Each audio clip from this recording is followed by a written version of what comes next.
Box Pelletier, votre box vlog au Québec.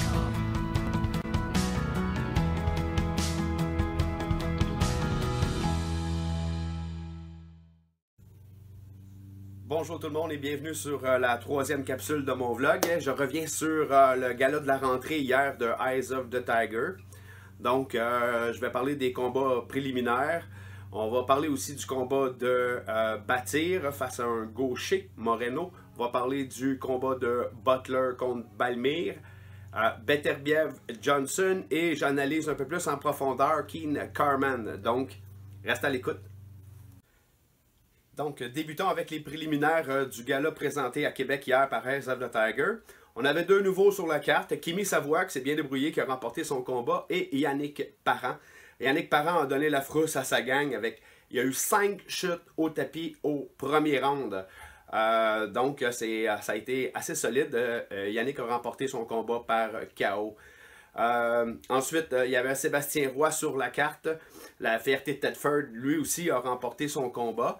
Et le nouveau qui vient d'arriver, Artem, je vous épargne le nom de famille, a grandement impressionné. J'ai vu les écritures de Andréane Lambert sur Photozone et j'ai eu des personnes qui m'ont écrit aussi en privé comme quoi que wow, c'est un monstre ce gars-là.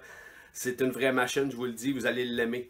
Aussi, il y avait Clovis Drolet qui faisait un retour un petit peu après quelques pépins physiques. Clovis a bien fait, on se prépare, on avance graduellement. Et aussi Vincent Thibault. Vincent, il y avait un combat baromètre, ce que moi j'appelle les combats baromètres hier, c'est-à-dire que De Leon avait déjà affronté Will Cox qui était en Ontario. Il avait aussi affronté Mbili où il y a aussi Clovis Drolet. Vincent a fait une décision unanime hier avec De Leon, donc on va encore apprendre. D'après moi, Vincent a besoin d'encore quelques combats dans la préparation. Je suis sûr que son équipe va bien organiser ça avec une bonne collaboration avec Eyes of the Tiger. Je crois pas qu'on le challenge tout de suite pour des positions, des choses comme ça. On est en plein apprentissage. Maintenant, le combat de Bâtir. Lors de ma dernière capsule, je vous avais parlé que Bâtir affrontait un gaucher pour une troisième fois en 4 combats. Que Bâtir avait eu des difficultés avec les gauchers. Moreno, c'est un grand mince. Hier, a envoyé Bâtir avec un uppercut au tapis. Donc, on a un autre boxeur gaucher qui a donné du fil à retordre à Bâtir. Par contre, il y a une capacité de récupération assez exceptionnelle. C'est ce qu'il nous démontre. Et il est revenu dans le combat avec des coups, avec une précision assez incroyable. Et aussi une bonne force de frappe. D'ailleurs, il a fini le combat avec un coup au corps, un coup au foie. Moreno, il s'est couché, puis je pense qu'on aurait pu y aller pour un compte de 20, plus de souffle. C'était terminé là. Ensuite, la demi-finale de la soirée, Butler-Balmir.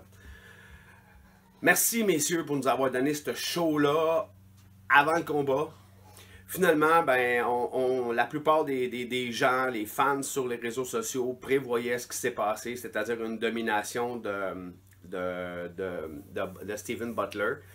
On a vu la différence entre les deux, ça l'a sauté aux yeux. Jordan a encore beaucoup à apprendre pour devenir à ce niveau-là. D'après moi, Jordan va pouvoir nous donner des super de belles guerres à la capacité de son calibre à lui. Donc, si là maintenant, j'espère qu'il peut comprendre que prendre une grosse bouchée comme Butler, j'espère que c'est pas dans ses prévisions à très court terme. Donc, Jordan, on le voit qu'il a le cœur gros de même, mais on a des capacités limitées à l'heure actuelle. Quant à Steven, ben, il nous a démontré son savoir-faire. On peut continuer à évoluer. Ils ont besoin de ces genres de combats-là. Il fallait que cette expérience-là se vive. C'était une grosse pression. Puis Steven l'a surmonté, puis il est resté égal à lui-même. Je vais sauter maintenant à Chicago. On va aller voir Beterbiev contre Johnson. Arthur a remporté son combat. Par contre, a subi une gauche qui l'a envoyé au tapis. Johnson, c'est un boxeur qui forward, puis il va par en avant. et qui rentre à l'intérieur et il a surpris Arthur avec une gauche. Ce qui veut dire que Arthur, on le sait que s'il se fait atteindre solidement, peut aller au tapis. Ce qui est important si tu vas au tapis, c'est de te relever et le récupérer. Ce que Arthur nous a démontré hier pour venir terminer le combat au 4e round par KO. C'est pas une déception en tant que telle qui s'est fait pincer. On est dans le calibre là, de championnat du monde. Donc, c'est des choses qui peuvent arriver. Johnson, c'est pas l'élite. C'est un bon calibre, c'est pas l'élite. Maintenant, attendons voir qu'est-ce qui va être la suite avec Arthur. Donc, là, ce que je vais faire, c'est que je vais me réserver un segment Keen Carman. On va analyser ça ensemble. Je vais essayer de vous expliquer comment est-ce que moi, en tant que fan, je le vois.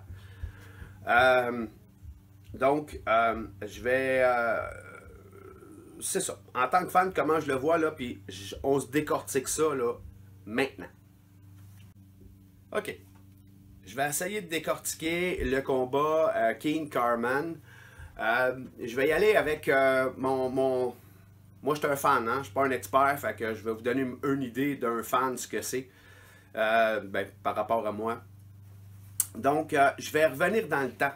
Je vais revenir en 2012, février plus exactement, à Trois-Rivières, au club de boxe Performance. Pour vous ramener là, on est dans les préparations des qualifications canadiennes pour représenter le Canada au qualif international pour les Olympiques de 2012. On est en préparation et c'est Joe Poirier qui est Jonathan Poirier du club de boxe Orion avec David Beauchemin et sa gang qui descendent à Trois-Rivières pour y aller avec un combat contre Simon. Simon a une garde ouverte. La garde ouverte, garde fermée. Garde ouverte, garde fermée. Jusqu'à là, vous me suivez. Okay? Donc, Simon, lui, c'est plus souvent une garde ouverte. Poirier est plus petit que Simon. Ce que je vois dans ce temps-là. Et Jonathan avait donné beaucoup de fil à retordre. Et il avait atteint solidement à quelques reprises Simon. Parce qu'il rentrait en dedans. Vous voyez ici de sa photo, là, les pieds à Jonathan qui passe en avant ou égal à celui de Simon. Simon, de ce que j'ai remarqué, a une difficulté à faire un step back, un pas de reculon. OK? A veut tendance à soit se pencher à gauche ou à droite. Et le jab, s'il sort, il connecte. Mais ce que les autres boxeurs font, essayent de passer à l'intérieur avec Simon. Il est grand. OK? Donc, Jonathan Poirier, c'est cette technique-là qu'il nous avait montré à Trois-Rivières. Malheureusement, ce combat-là, Simon s'était blessé à une épaule. Là, je vous amène aux qualifications olympiques de 2012. OK? C'est l'Équatorien Pereira qui rencontre Simon. Ce combat-là, Simon l'avait perdu par KO. Regardez bien sur la vidéo ici, Pereira passer son pied en avant ou égal à Simon pour rentrer en dedans.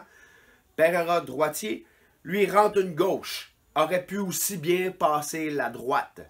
Son but, parce que Pereira pendant le combat a cherché cette façon-là de faire, Simon dominait tant qu'à moi le combat. Jusqu'à temps que Simon se fasse connecter. OK? Il y a eu un compte de 8 à Simon aussi un peu plus tôt, ce qu'il n'est pas sur cette vidéo. Mais ça a été le même principe que Pereira avait fait à Simon. C'est-à-dire mettre le pied avant, rentrer dans la garde ouverte. Et Pereira, lui, avait passé la gauche.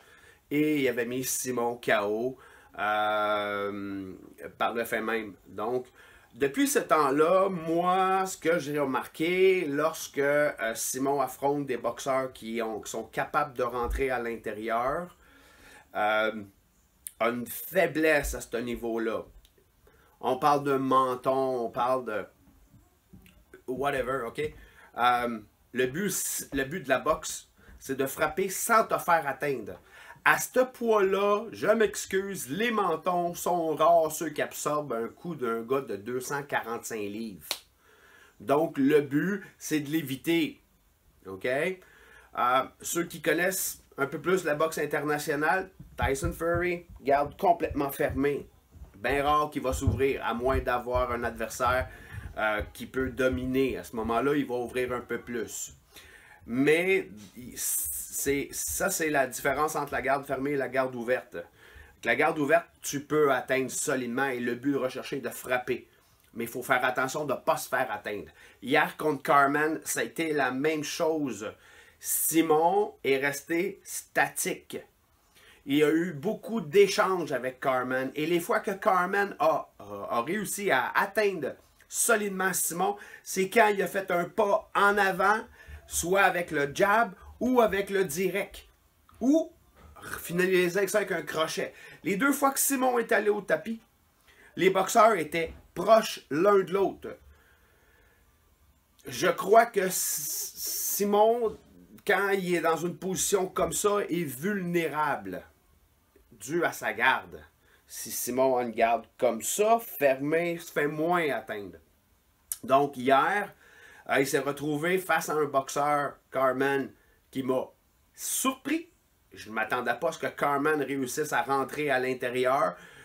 Simon n'a pas exercé toute sa boxe. Donc, s'il se déplace, jab, direct, déplace, recule, avance, on a un autre combat totalement. Donc, moi, je crois à une revanche. Hier, j'ai parlé avec quelqu'un qui est proche de l'équipe de Simon. Et on m'a mentionné comme quoi qu'il y avait une clause. Est-ce que c'est vrai ou pas? Probablement. Je me fie à ce qu'on me dit. Qu'il y avait une clause de revanche. Carman l'a signifié aussi sur le ring hier, comme quoi qu'il voulait donner une revanche. Simon, sur le ring après, je peux le comprendre, n'avait pas tout à fait l'air à savoir qu'est-ce qu'il voulait exactement. L'annonceur maison lui a demandé s'il voulait une revanche. Et il a dit oui, mais pas avec une grande conviction. On va en avoir besoin de cette conviction-là. On va avoir besoin de croire en nos moyens si on veut remporter un deuxième combat, si on veut remporter cette revanche-là. Carman, donc, nous a démontré que c'est pas un client facile. À ma grande surprise, parce que moi, Simon aurait dû le clencher. Donc, c'est un peu comme ça que j'ai vu le combat Carman contre Keane. J'espère que Simon va rebondir parce qu'il peut nous donner de la très belle boxe locale. On vient de s'apercevoir que pour rencontrer l'élite et les voyages aux États-Unis, comme on parlait avant, et qu'on voyait déjà un boxeur sur place pour le prochain combat, est-ce qu'on peut rester dans notre moment présent et se battre Carman en gardant la tête sur Carman lors du prochain combat? Donc, c'était mon analyse sur King Carman. OK. Je vais essayer de décortiquer le combat King Carman. Je vais y aller avec Moi, je suis un fan, hein? Je ne suis pas un expert, fait que je vais vous donner une idée d'un fan, ce que c'est, par rapport à moi. Donc, je vais revenir dans le temps. Je vais revenir en 2012, février plus exactement, à Trois-Rivières, au club de boxe Performance. Pour vous ramener là, on est dans les préparations des qualifications canadiennes pour représenter le Canada au qualif international pour les Olympiques de 2012. On est en préparation et c'est Joe Poirier Jonathan Poirier du club de boxe Orion avec David Beauchemin et sa gang qui descendent à Trois-Rivières pour y aller avec un combat contre Simon. Simon a une garde ouverte. La garde ouverte, garde fermée. Garde ouverte, garde fermée. Jusqu'à là, vous me suivez. Okay? Donc, Simon, lui, c'est plus souvent une garde ouverte. Poirier est plus petit que Simon. Ce que je vois dans ce temps-là. Et Jonathan avait donné beaucoup de fil à retordre. Et il avait atteint solidement à quelques reprises Simon. Parce qu'il rentrait en dedans.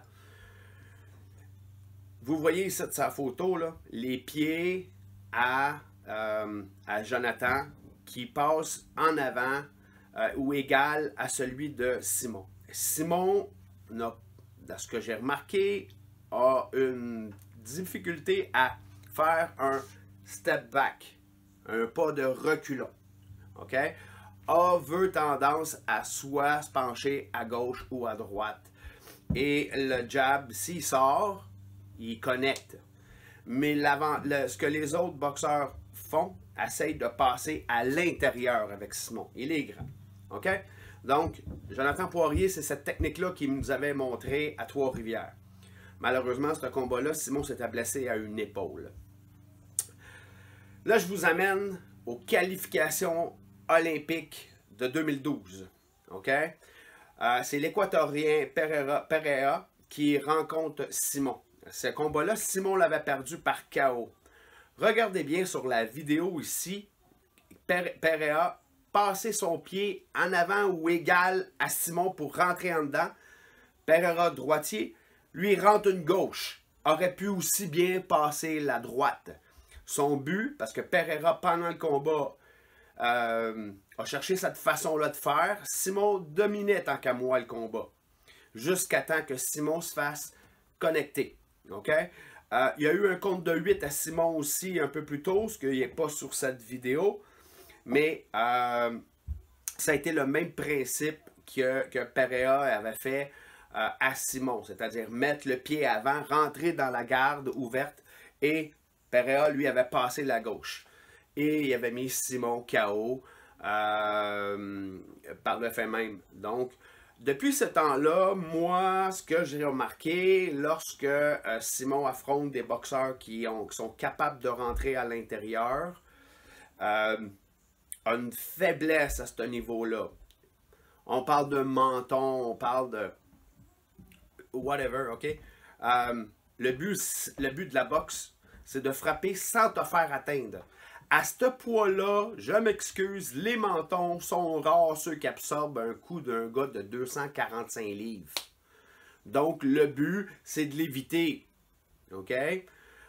Ceux qui connaissent un peu plus la boxe internationale, Tyson Fury, garde complètement fermé.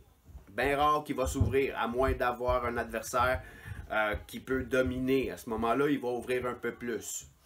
Mais ça, c'est la différence entre la garde fermée et la garde ouverte. La garde ouverte, tu peux atteindre solidement et le but recherché est de frapper. Mais il faut faire attention de ne pas se faire atteindre. Hier, contre Carman, ça a été la même chose. Simon est resté statique. Il y a eu beaucoup d'échanges avec Carman. Et les fois que Carman a réussi à atteindre solidement Simon, c'est quand il a fait un pas en avant, soit avec le jab ou avec le direct. Ou finaliser ça avec un crochet. Les deux fois que Simon est allé au tapis, les boxeurs étaient proches l'un de l'autre. Je crois que Simon, quand il est dans une position comme ça, est vulnérable, dû à sa garde. Si Simon a une garde comme ça, fermée, se fait moins atteindre. Donc hier, il s'est retrouvé face à un boxeur, Carman, qui m'a surpris. Je ne m'attendais pas à ce que Carman réussisse à rentrer à l'intérieur. Simon n'a pas exercé toute sa boxe. Donc s'il se déplace, jab, direct, déplace, recule, avance, on a un autre combat totalement. Donc moi je crois à une revanche. Hier, j'ai parlé avec quelqu'un qui est proche de l'équipe de Simon. Et on m'a mentionné comme quoi qu'il y avait une clause, est-ce que c'est vrai ou pas? Probablement, je me fie à ce qu'on me dit, qu'il y avait une clause de revanche. Carman l'a signifié aussi sur le ring hier, comme quoi qu'il voulait donner une revanche. Simon, sur le ring après, je peux le comprendre, n'avait pas tout à fait l'air à savoir qu'est-ce qu'il voulait exactement. L'annonceur maison lui a demandé s'il voulait une revanche. Et il a dit oui, mais pas avec une grande conviction. On va en avoir besoin de cette conviction-là. On va avoir besoin de croire en nos moyens si on veut remporter un deuxième combat, si on veut remporter cette revanche-là. Carman, donc, nous a démontré que c'est pas un client facile. À ma grande surprise, parce que moi, Simon aurait dû le clencher. Donc, c'est un peu comme ça que j'ai vu le combat Carman contre Keane. J'espère que Simon va rebondir parce qu'il peut nous donner de la très belle boxe locale. On vient de s'apercevoir que pour rencontrer l'élite et les voyages aux États-Unis, comme on parlait avant, et qu'on voyait déjà un boxeur sur place pour le prochain combat, est-ce qu'on peut rester dans notre moment présent et se battre Carman en gardant la tête sur Carman lors du prochain combat? Donc, c'était mon analyse sur King Carman.